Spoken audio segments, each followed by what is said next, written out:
What comes to mind when Keith hears the words rethinking the dollar? Good question. So the dollar has been through a lot of transitions. It's been death by incrementalism over a couple of hundred years.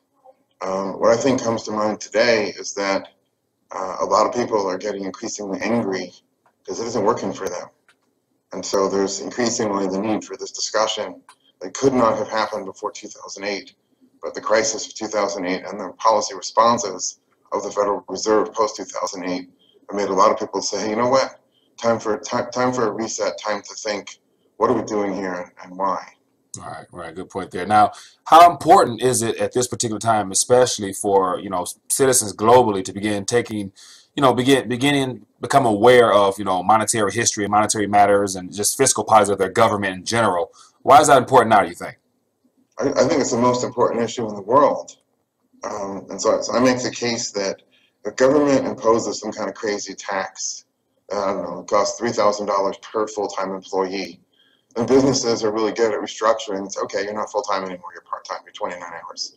If they impose some kind of crazy regulation, the people that are impacted the most will figure out a way around it.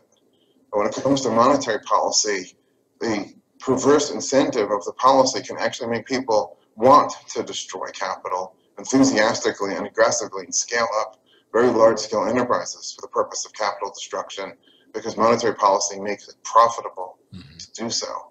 So this is the most important issue of our era, I think. Right. Now, just more of an opinion-based question. Why do you think this subject matter is or was never really taught in our education system in general?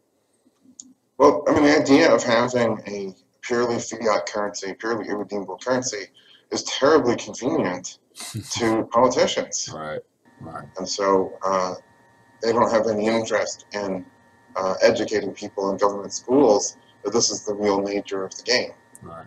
That's what it is.